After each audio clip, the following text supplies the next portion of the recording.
Le matin avait commencé paisiblement, mais il ne fallut pas longtemps pour que Ramon, un rancher expérimenté, sente qu'il se passait quelque chose d'inhabituel. Son fidèle cheval Zucker se comportait différemment, agité, attentif, comme s'il percevait quelque chose que Ramon ne remarquait pas. Zucker hennit devant la grotte, ses mouvements semblant presque une invitation. Ramon, qui connaissait l'instinct de son cheval depuis des années, n'hésita pas longtemps. Il attrapa sa lampe de poche et pénétra dans la grotte sombre et fraîche. Une odeur de métal flottait dans l'air, et le silence était oppressant. Après quelques mètres à l'intérieur, le faisceau de lumière de sa lampe de poche éclaira une silhouette. Ramon s'arrêta, son cœur s'accéléra. Devant lui se trouvait une femme, les bras enroulés protecteurs autour d'un petit bébé. Leur visage était pâle, leurs yeux fermés, comme s'ils n'avaient ni mangé ni dormi depuis des jours. Leurs vêtements étaient sales et déchirés. « Madame, vous m'entendez » demanda doucement Ramon en s'agenouillant près d'elle. La femme réagit à peine, mais un faible gémissement du bébé brisa le silence pesant. Ramon agit rapidement. Il prit délicatement le bébé, l'enveloppa dans sa veste et aida la femme à se relever. Ensemble, ils se frayèrent un chemin jusqu'à la lumière du jour, où Zucker les attendait déjà. Sans hésiter, Ramon installa les deux sur le cheval et les accompagna lentement jusqu'au ranch. Le chemin du retour était empreint d'une urgence silencieuse. Ramon savait que chaque seconde comptait, mais Zucker avançait prudemment et avec attention, comme s'il comprenait la fragilité de sa nouvelle charge. Une fois au ranch, Ramon fit tout pour aider la femme et l'enfant. Il les conduisit dans sa modeste maison, les enveloppa dans des couvertures chaudes et prépara de l'eau chaude. Anna, comme la femme, finit par se présenter, parlait peu. Ses yeux exprimaient un mélange de gratitude et de méfiance. Au cours des jours suivants, Anna retrouva peu à peu des forces. La patience et les soins de Ramon parvinrent à dissiper sa réserve. Il ne lui posa pas de questions, respectant son silence, et lui montra plutôt les petites routines du ranch. Alicia, le bébé, commença à s'épanouir, et son rire innocent emplit la maison. Zucker restait toujours à proximité, comme s'il veillait sur eux, mais la sécurité du ranch fut bientôt menacée par le monde extérieur. Des rumeurs sur l'arrivée d'Anna se répandirent dans la ville voisine, et tous n'étaient pas bienveillants. Lorsque Don Jesus, un voisin influent, rendit visite à Ramon, il lui adressa un avertissement clair. « Les gens parlent, Ramon. Fais attention à qui tu viens en aide. » Mais Ramon resta inflexible. Ce serait mal de refuser d'aider quelqu'un dans le besoin. Anna, consciente des tensions, proposa de quitter le ranch pour éviter de causer des ennuis à Ramon. Mais il la dissuada. « Tant que vous serez ici, personne ne vous fera de mal, » dit-il avec détermination. Malgré cela, Anna resta prudente et s'ouvrit lentement au monde. Alors que Ramon s'efforçait de faire du ranch un refuge sûr, Anna commença à trouver sa place dans cette nouvelle vie. Elle apprit à nourrir Zucker, à aider dans les tâches de la ferme, et devint de plus en plus confiante. Alicia jouait l'insouciante à l'ombre du grand arbre, tandis que les jours suivaient un rythme paisible. Zucker restait toujours proche, un gardien silencieux dont la sérénité apportait une présence apaisante. Mais un après-midi, cette paix fragile fut à nouveau perturbée. Une voiture noire s'arrêta devant le ranch et deux hommes en uniforme en descendirent. Ramon les accueillit avec un calme qu'il ne ressentait pas réellement. Ils venaient du service de l'immigration et exigeaient des informations sur Anna. Zucker, qui broutait à proximité, se plaça instinctivement entre les hommes et la maison. Ramon, sous pression, leur montra les documents qu'il avait préparés avec l'aide d'un avocat. Les hommes repartirent, mais leurs paroles résonnèrent. Ce n'est pas une garantie. Ce soir-là, Anna, avec Alicia dans les bras, était assise sur la véranda, regardant les étoiles. Ramon la rejoignit en silence. Après un moment, elle murmura « Merci ». Ramon ne répondit pas. Parfois, il le savait, les mots ne pouvaient exprimer ce que le silence transmettait. Zucker, qui veillait dans l'obscurité, semblait le comprendre également. La nuit conféra au moment une sérénité dont ils avaient désespérément besoin. Les jours à la ferme devinrent un mélange de calme et de tension sous-jacente. Anna commençait à s'adapter à la routine. Elle se levait tôt, aidait Ramon à s'occuper des animaux et apprenait à utiliser les outils de la ferme. Pourtant, même dans ces moments paisibles, elle ne parvenait pas à se débarrasser complètement des ombres de son passé. Chaque mouvement inattendu ou bruit inconnu la faisait sursauter. Alicia, en revanche, vivait dans un monde d'innocence, ses babillages joyeux perçant la lourdeur silencieuse. Ramon observait les progrès d'Anna avec un encouragement discret.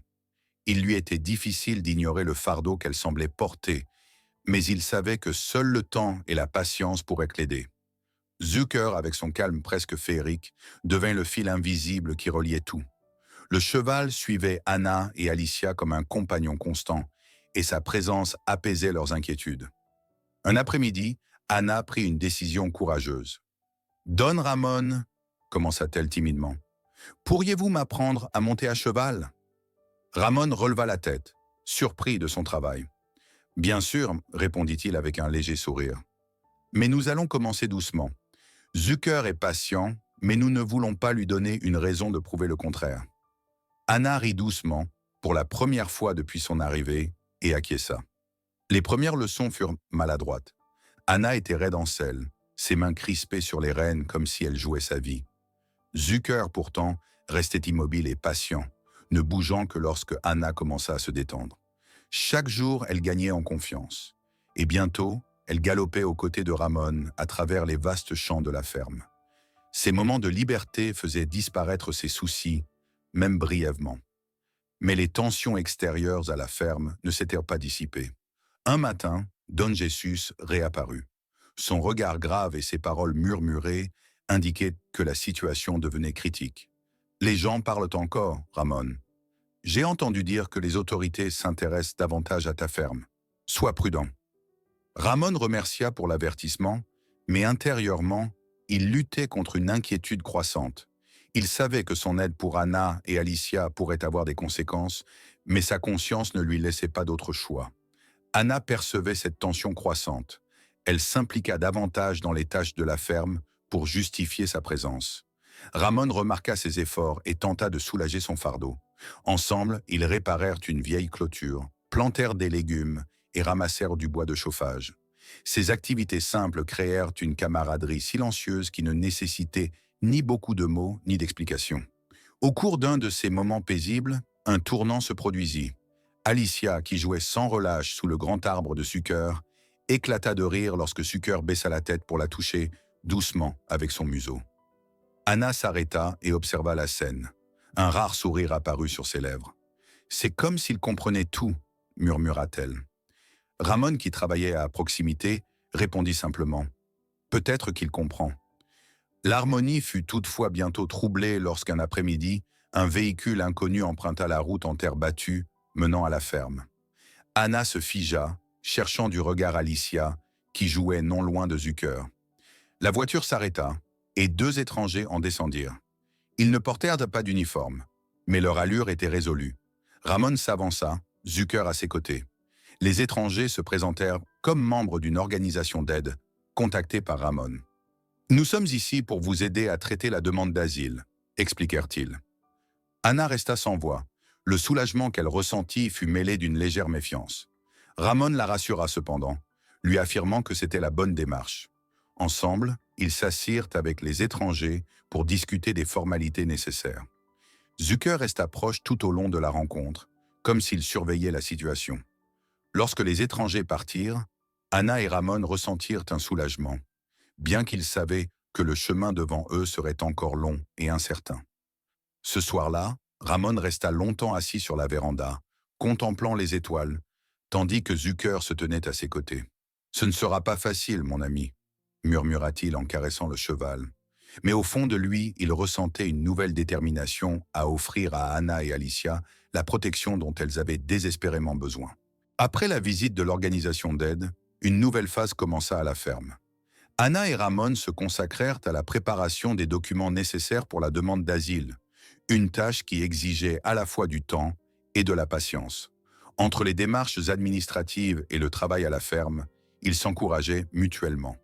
La détermination calme de Ramon était pour Anna une source de sécurité, tandis qu'elle s'efforçait de répondre aux exigences. Alicia, incarnant l'innocence de l'enfance, apportait de la lumière à cette période éprouvante. Ses éclats de rire, lorsqu'elle jouait avec Zucker, illuminaient même les journées les plus sombres. Zucker, l'indispensable protecteur, semblait toujours présent lorsque Anna ou Alicia avaient besoin de sa proximité. C'était comme si l'animal avait tissé un lien profond avec elle, un lien que les mots ne pouvaient expliquer. Mais bientôt, le calme fut de nouveau troublé. Un après-midi, un véhicule sombre s'arrêta devant la ferme. Deux hommes en uniforme descendirent, accompagnés d'un jeune fonctionnaire avec un clipboard. Les mots « service de l'immigration » suffirent à faire battre le cœur d'Anna plus vite. Instinctivement, elle recula, entourant Alicia de ses bras protecteurs. Ramon resta calme, mais ses yeux trahissaient une tension intérieure. Les hommes demandèrent à voir les documents pour vérifier le statut d'Anna. Ramon alla chercher le dossier contenant les papiers préparés avec l'organisation d'aide. Zucker semblait sentir la tension et se plaça instinctivement entre les hommes et la maison. Le jeune fonctionnaire lança un regard méfiant au cheval, mais ne dit rien. Après une vérification qui sembla interminable, les hommes acquiescèrent de brièvement. « Tout semble en ordre », dit l'un d'eux. « Mais souvenez-vous, cela ne garantit rien. Le dossier doit avancer, sinon nous pourrions être contraints d'intervenir. » Après leur départ, un silence pesant s'installa sur la ferme.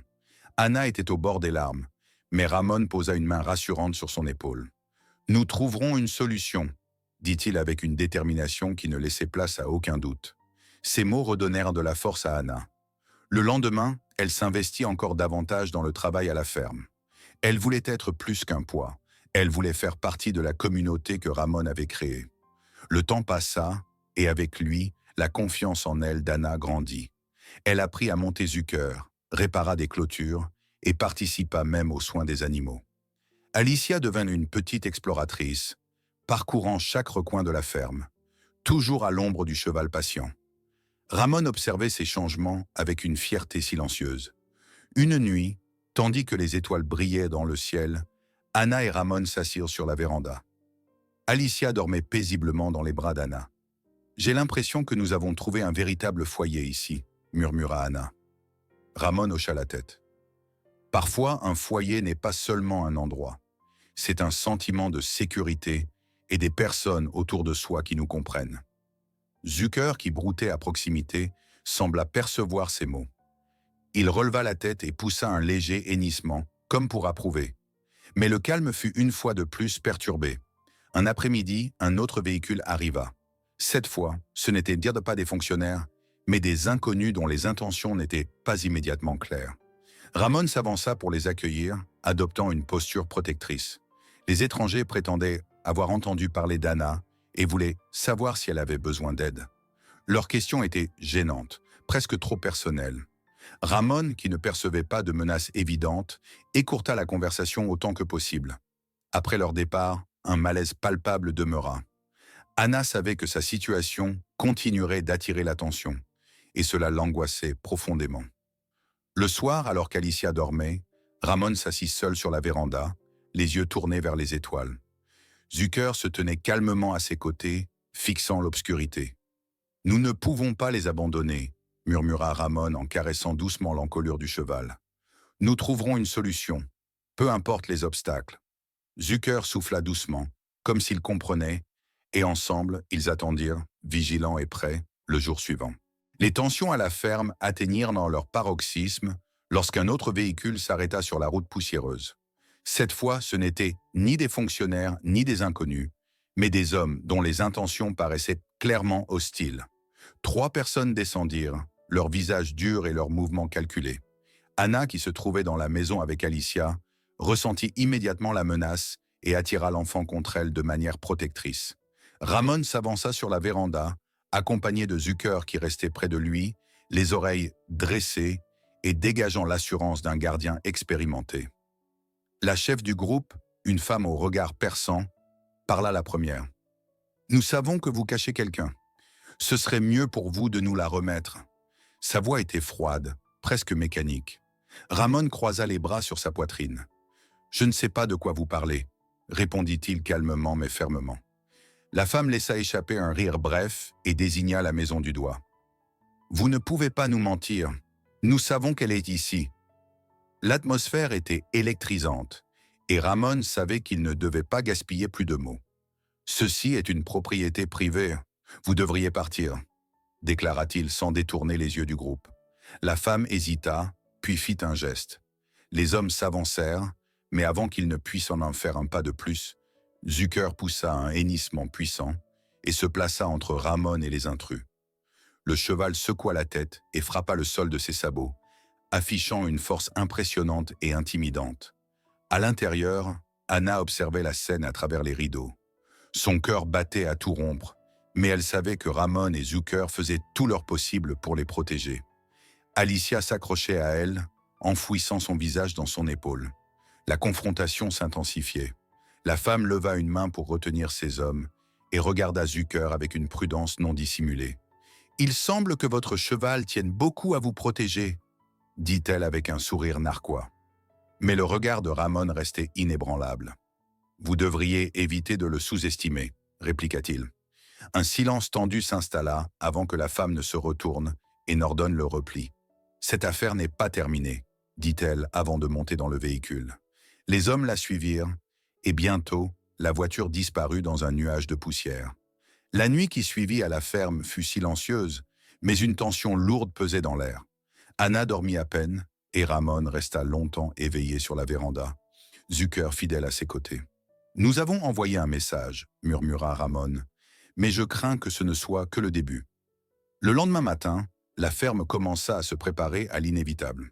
Anna et Ramon travaillèrent ensemble pour sécuriser la maison, tandis que Zucker continuait de veiller, silencieux et vigilant. Ramon contacta à nouveau l'organisation d'aide et décrivit l'escalade des événements. Ils promirent d'aider, mais cela prendrait du temps. Au cours de la semaine suivante, peu de choses se produisirent, mais la menace restait palpable. Puis, un après-midi tardif, alors qu'Anna et Alicia travaillaient dans le jardin, un véhicule familier apparut soudainement. Cette fois, c'était l'organisation d'aide, accompagnée d'avocats et d'un représentant de la police. Le soutien était là, et Ramon poussa un soupir de soulagement. Dans les jours suivants, le dossier d'Anna fut officiellement porté à l'étape suivante. Avec l'aide de l'organisation et des autorités locales, sa situation fut stabilisée. La ferme, autrefois un lieu de danger, devint une forteresse d'espoir. Ramon, Anna et Alicia commencèrent à envisager l'avenir, tandis que Zucker restait à leur côté, symbole de la résilience et du courage qu'ils avaient montré. Les derniers jours à la ferme furent empreints d'optimisme. Anna et Alicia trouvèrent non seulement un foyer, mais aussi une famille. Ramon savait que le voyage n'était pas encore terminé, mais il sentait qu'ensemble, ils pouvaient surmonter tous les obstacles. Alors que le soleil se couchait un soir, ils s'assirent tous sous le grand arbre de Zucker, la lumière du soir douce et apaisante. Zucker broutait à proximité, levant parfois la tête vers eux. À cet instant, la ferme était bien plus qu'un simple lieu. Elle était un symbole d'une nouvelle vie,